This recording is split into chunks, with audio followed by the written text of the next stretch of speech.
that E prime is in V of bool. Okay? But now we know that true steps to some E prime, but true is a value already. So E prime must be true itself, right? Therefore, all we need to show is E prime is, since E prime is true, we just need to show that true belongs to V of bool, which is immediate from the definition of the value interpretation of bool, right? Okay.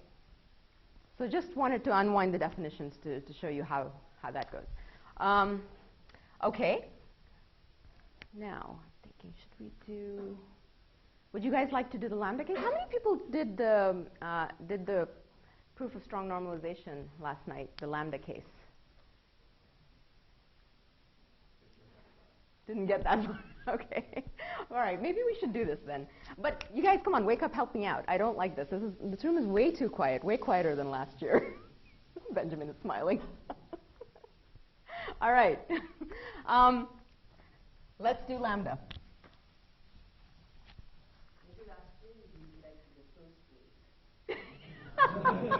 That might.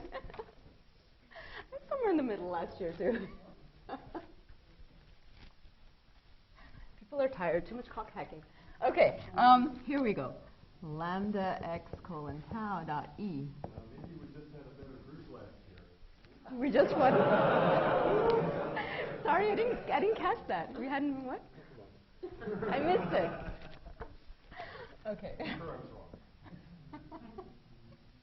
All right.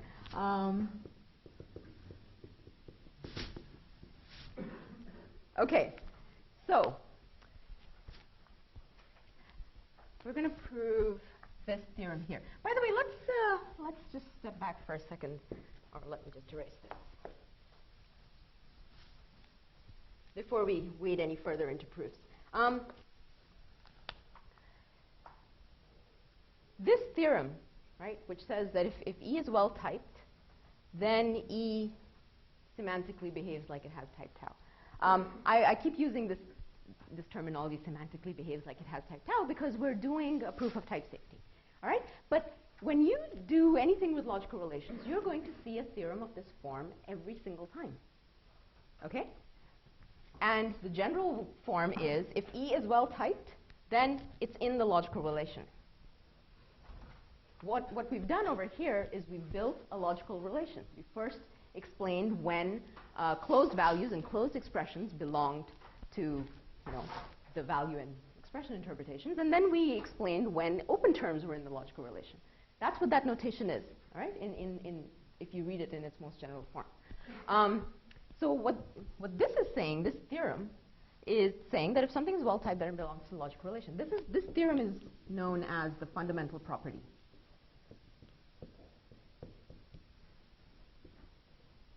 It's called the fundamental property of logical relations. It's also called the basic lemma.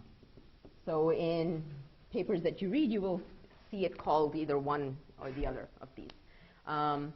Okay, so whenever you do this sort of thing, you set up a logical relation, you always then have to go and prove a fundamental property, which basically tells you something about your logical relation being sort of internally consistent in some way. Okay? And you'll start to see what I mean by that a little bit more when we get to those binary logical relations. Okay? All right, so this is the fundamental property that we're proving. All right, so we're proving it by induction on the derivation of that, and we are going to consider the lambda case. All right, so what do we have to show? We have to show that lambda x colon tau 1 dot E semantically behaves like it has type tau 1 or tau 2. Okay, let's look at the definition. All right, we say, suppose we are given a substitution, little gamma, right? So suppose gamma belongs to G gamma. We are required, since we're trying to show this, we're required to show that gamma applied to our expression behaves like it has the appropriate type. So we have to show that gamma of lambda x colon tau 1 dot E belongs to E of our type tau 1 arrow tau 2. Okay? All right. Someone tell me what to do next. trivial step. So we can simplify that substitution. We can simplify the substitution. Let's push the substitution in. Showing this is equivalent to showing lambda x colon tau 1 dot gamma e belongs to e of tau 1 arrow tau 2. Okay. All right. So let's go see what we need to do in order to prove this. Let's look at the definition of e tau.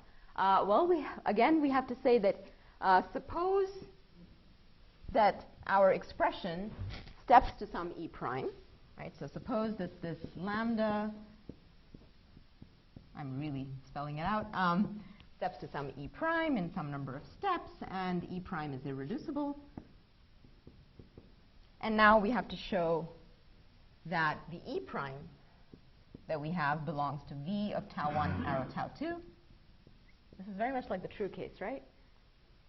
Okay, so now we already have a value, so that must mean that e prime is, in fact, the lambda term that we had, right? So showing this just amounts to showing that this lambda that we have, lambda x dot gamma e, belongs to v of tau 1 arrow tau 2. Okay? So how do we show that? What do we need to do to show that? Let's look at the definition of v tau 1 arrow tau 2. What does it say? It says that you get to have a value v in v of tau 1. All right? So suppose we are given a value in v of tau 1. We have to show that after beta reduction, when we have gamma e with v for x, right? Take the body of this lambda, that's what it says, and substitute v for x. We have to show that that belongs to e of tau 2.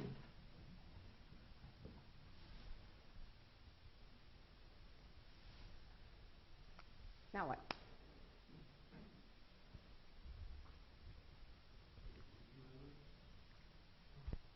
Substitution lemma. By the way, we haven't used an induction hypothesis yet, have we?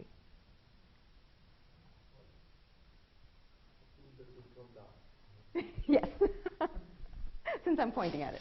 Okay, so since we know that E is well typed, it has type tau 2 under this environment, under the extended environment, we know by the induction hypothesis that under gamma x colon tau 1, semantically, E behaves like it has type tau 2. Right? We get that from the induction hypothesis here. And this is a double turnstile. All right. So let's try to use that fact.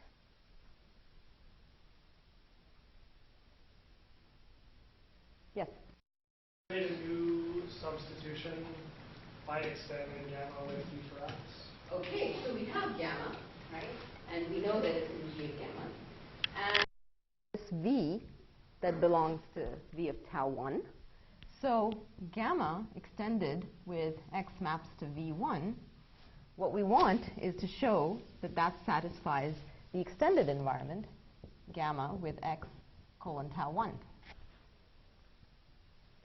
And in order to show that, what do we need to do? Well, we just need to observe that the gamma alone belongs to g of gamma, and the v1 alone belongs to v of tau 1. We have both of those facts here and here, right? And that's all we need, looking at the definition of g of gamma. Okay, so we have this fact. So we instantiate this with this gamma, and note that we know that it belongs to g of the extended environment. Therefore, we can immediately conclude that if we take this substitution, gamma with x maps to v1, and apply it to this expression, that belongs to E of this type, tau 2. Sorry? Oh, I'm sorry. I'm sorry, writing v1 into the n tau. It's just, you're right, the v over there. Okay? Okay. So we have this fact. And this is what we wanted to show. which is exactly, yes, precisely. So this expression is just equivalent to that, right? So we could just do gamma E and then substitute V for X. So we're done. Yes?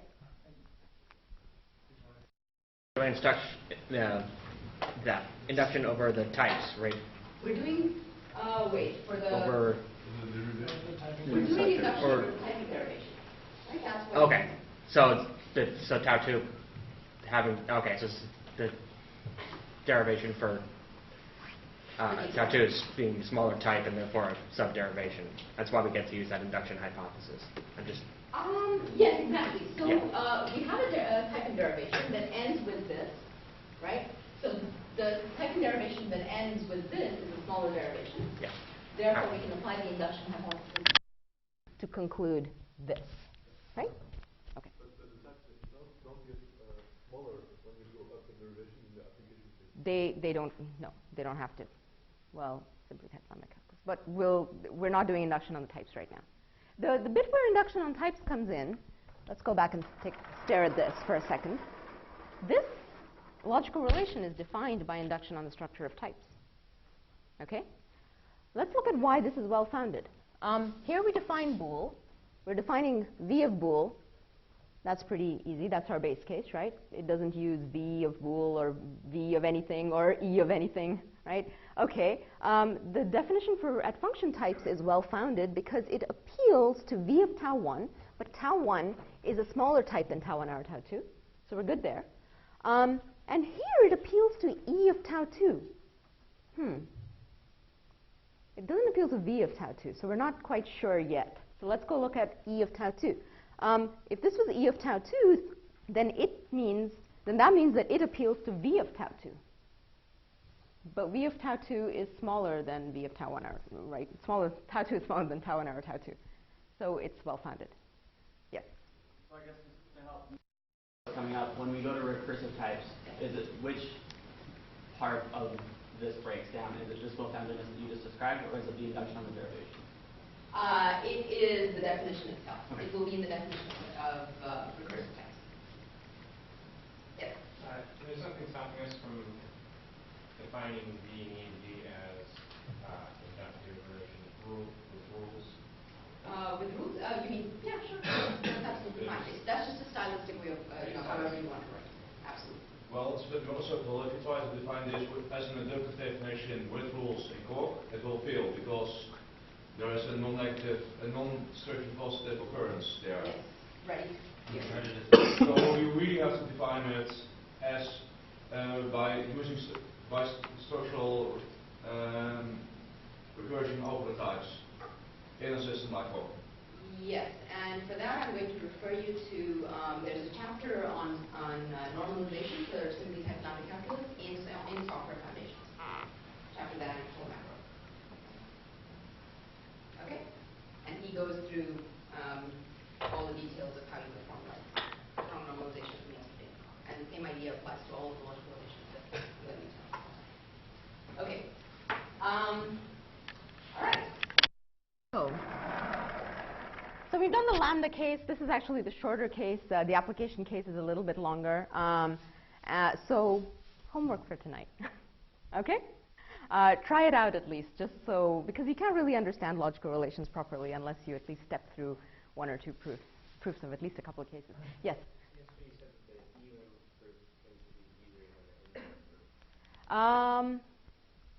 Yesterday I was talking specifically in the context of, lambda and application. I wouldn't say that in general. Yeah. And here, it's not that application is harder. Application is just longer, the proof, because you have two subterms, E1 and E2, and they're both going to need to get reduced to values, and just the way the definitions unfold, it becomes a longer proof. Right? Because ultimately, you're trying to show that E1 applied to E2 belongs to the E relation, which says that, the application gets all the way to some value, so you have to look at a bunch of sub-expressions. Apply induction hypothesis twice. Yes? What makes something a logical? all seems like a more explicit way of doing a big induction loading. That's basically what it is. Okay. So it's just making induction loading explicit. That's a logical relation. Induction loading? Yeah, that you make the things you are doing here is you're making your induction You're making hypothesis your stronger. induction hypothesis stronger. Yes, exactly. Precisely the point I was sort of emphasizing again and again yesterday. That this is giving you a way to strengthen your induction hypothesis. It's sort of a recipe to do so. Yes. And in fact, the recipe to do so in the case of function types will be pretty much exactly the same every single time. Okay? Even when you add other features, you'll just be carrying around the other stuff. The lambda case will look very much like this. If you give me arguments that behave like you have the argument type, then after you do beta reduction, that's what you will behave like it has the result type. Okay? All right. Let's talk about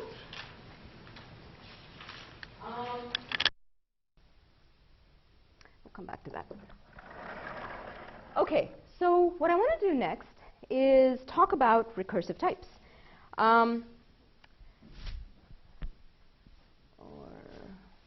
Actually, before we do recursive type, let's extend this.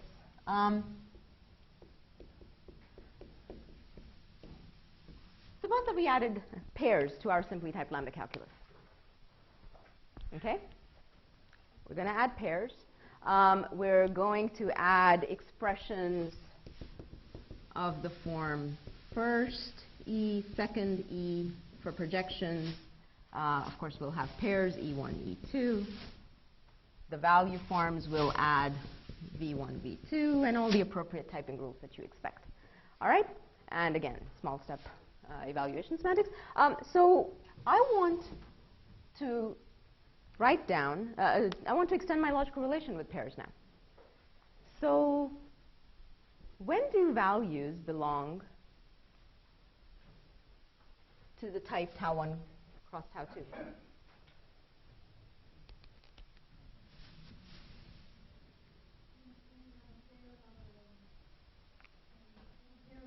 When you have a pair of values, okay?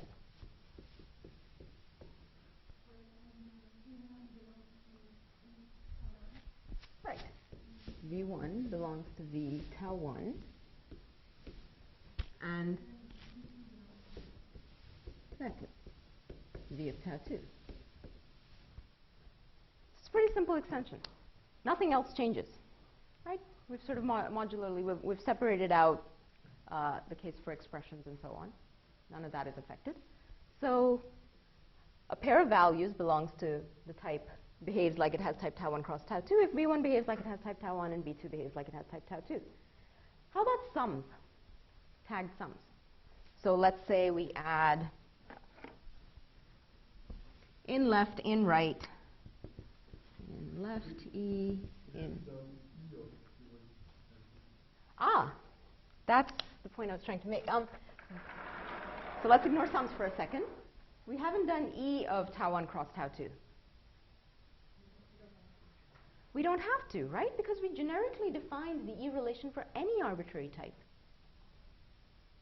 So we don't need to go and extend that in any way. That still holds. Yeah? Okay.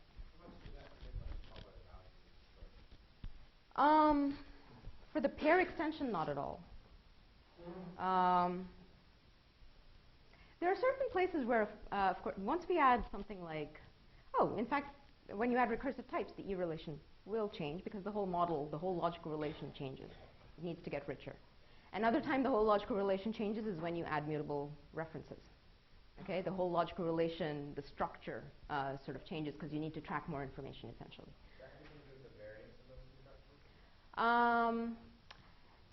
Yeah, it has to, exactly, but it has to do with the circularities that crop up, right? Like when you have references, you can do cycles in memory, and things are basically no longer well-founded. But we'll get to that. Okay, so how about sums? Now we have in left, in right, and case. Okay, value forms. In left, V, V. In right, V.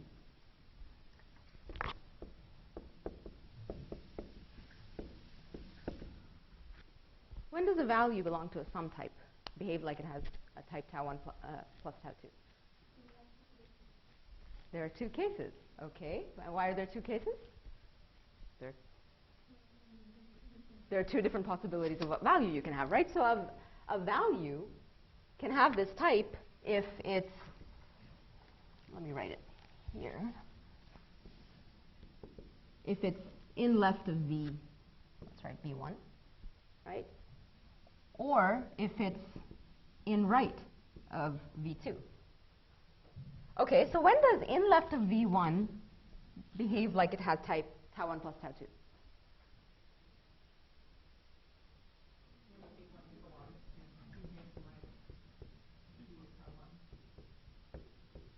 Right?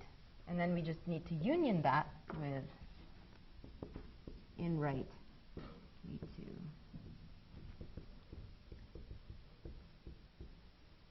Right?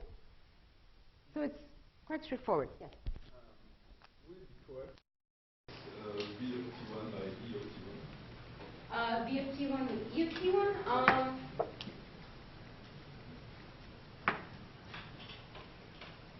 So all of these value interpretations of types that we've defined, V of tau is going to be tau. So in that sense, it's correct, but why would you do that? I think it'll just complicate your life in the proofs or something. Okay. All right. Okay. Maybe. Yeah, a little bit, right? Look at this. This is tau1 cross tau2, which corresponds to conjunction. Here we have tau1 plus tau2, corresponds to a disjunction or a union. Okay. And what about functions? This is essentially an implication, right? The style in which I wrote it, I put a dot there, but there's an implication there, right? If you give me a V1 of type tau1, then I get something of type tau2, right? Okay.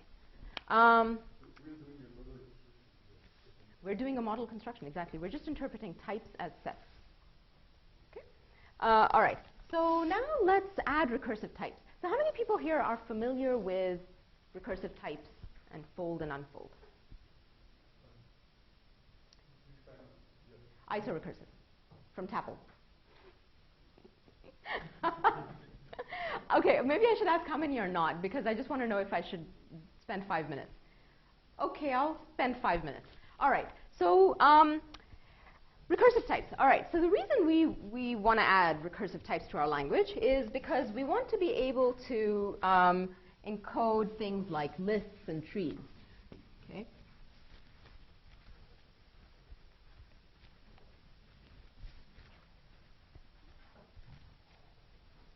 So something like, let's do a tree instead. So you can have a tree type in ML, right? And it could just be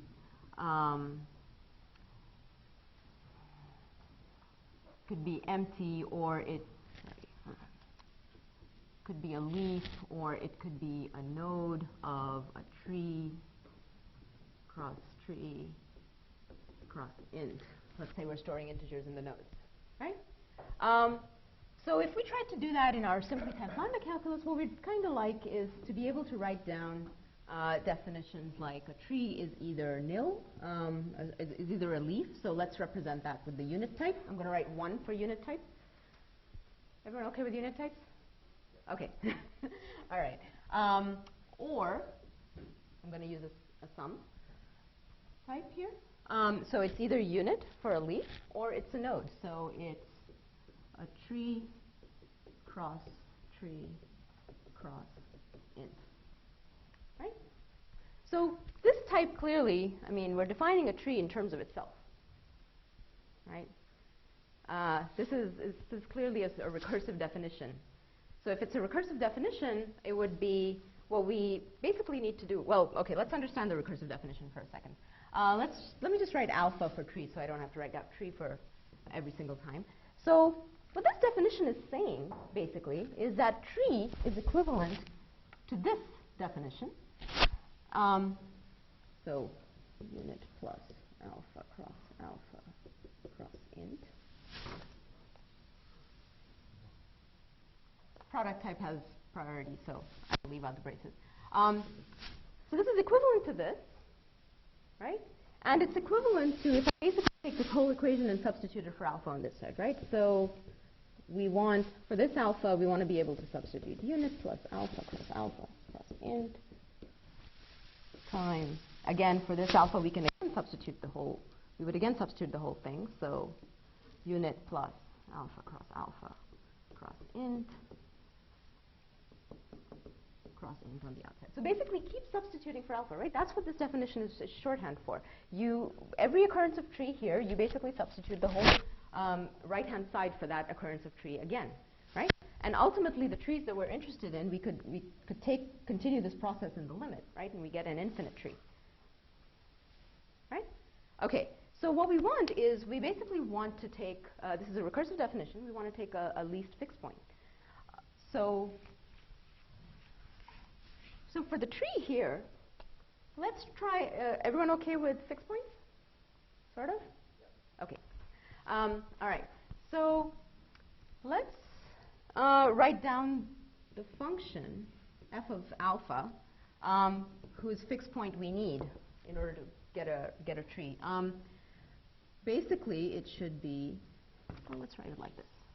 Here's a function on types that takes a type alpha. This is my way of saying that alpha is a type, and gives you back the type unit plus alpha cross int. Right? And we want to take the least fixed point of that. So in general, what we want is, I'm going to write down mu alpha, f of alpha, for the least fixed point of any function of this form. Okay?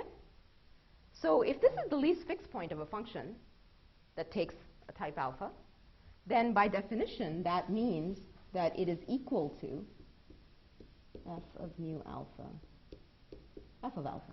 That's just by definition of what a fixed point is. Whenever you have a fixed point of a function f, it has to be the case that the fixed point is equal to f of itself. Okay? All right. Now, let me just write tau here for f of alpha for a second. Mu alpha tau is equal to f of mu alpha tau, but f of this, right, f of alpha, I'm saying let tau be equal to f of alpha, right? So this then is really equal to tau with mu alpha tau substituted for alpha. Yeah? So basically,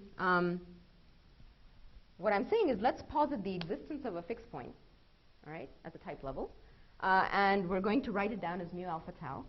And by definition of it being a fixed point, we have this equation that mu alpha tau is equal to tau of with mu alpha tau replacing alpha. Okay? All right. Now, basically, this is a recursive type. What we want to do is extend, so once we have recursive types of this form, how would we write down tree? We can write it down using this simply as mu alpha unit plus alpha cross int. So having a mu type, a recursive type in our language lets us write down, lets us define things like trees and lists and so on. Okay? All right. Now, here's the little technical bit. I'm going to add recursive types to our simply typed lambda calculus up there.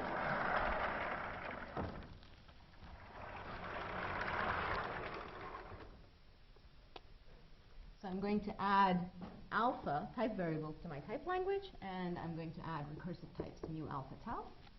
Okay? And in particular, there are two flavors of recursive types that you can add, in which you can have recursive types in your language.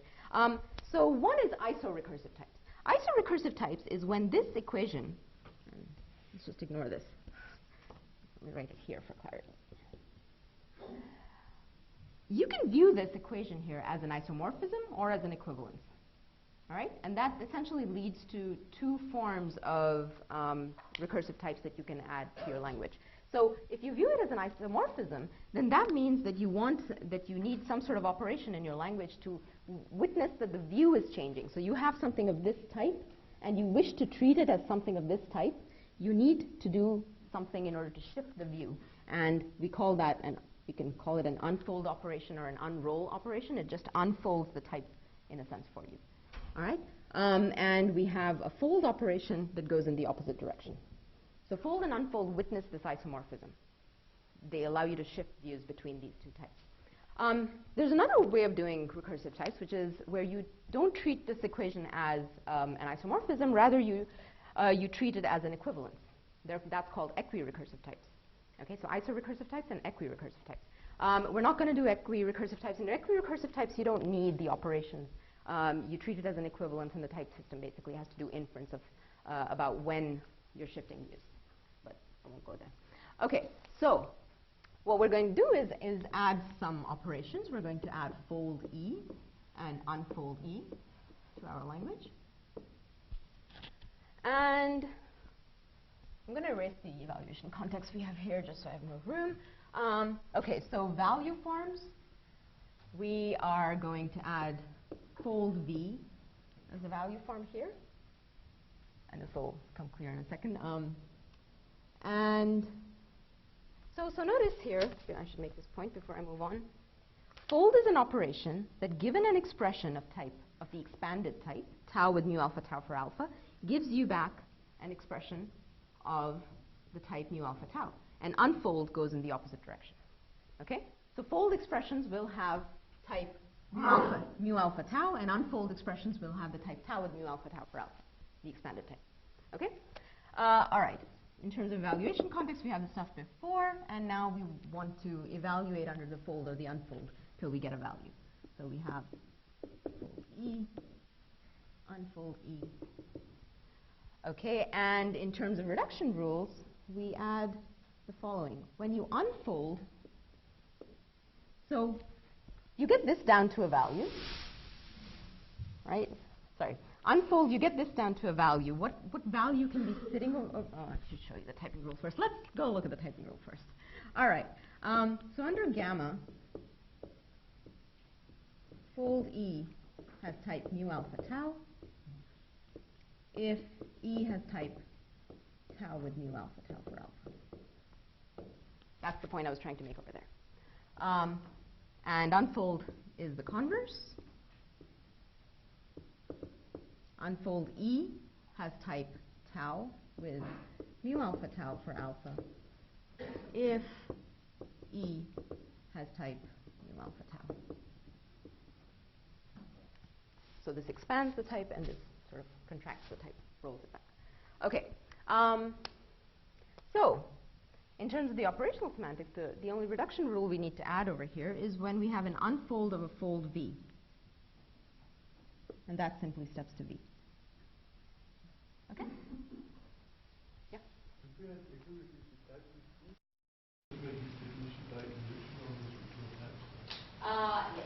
it's enough.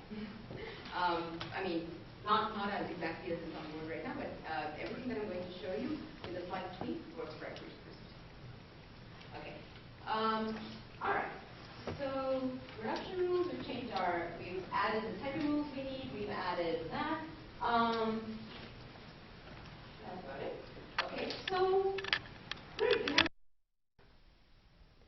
what are the value forms that we've added? Fold V. So fold V has type mu alpha tau. That's the form of value that we have for recursive types. So let's define V of mu alpha tau.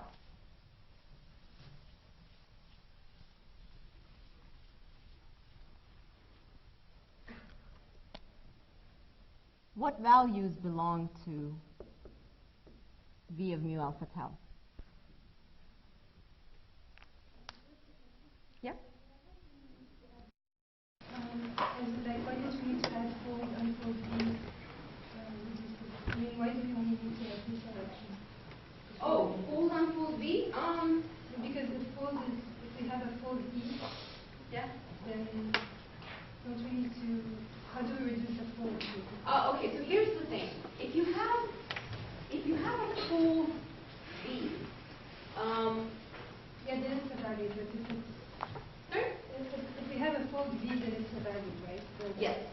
it's a fold, unfold, fold. Oh, I see. Then we can You just keep evaluating under the fold Yeah, until you get to exactly. evaluate. Right. It's sort of magic of what's happening. All right. So what kind of values can we put here? Do we want to put here? 6 points. Let's. What value did I just add? Right? We've been picking values out of this grammar right here. So fold V.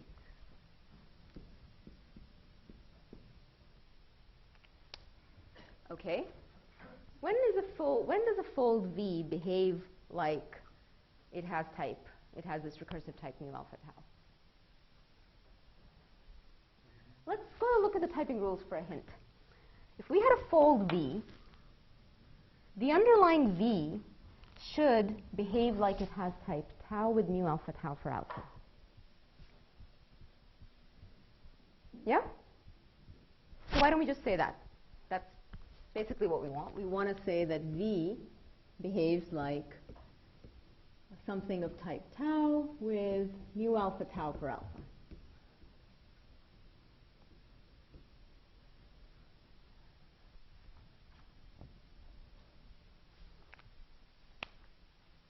Okay, what's wrong with that?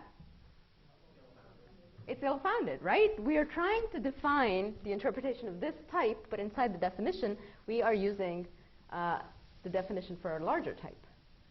Okay, so this is clearly not well-founded. All right, what can we do?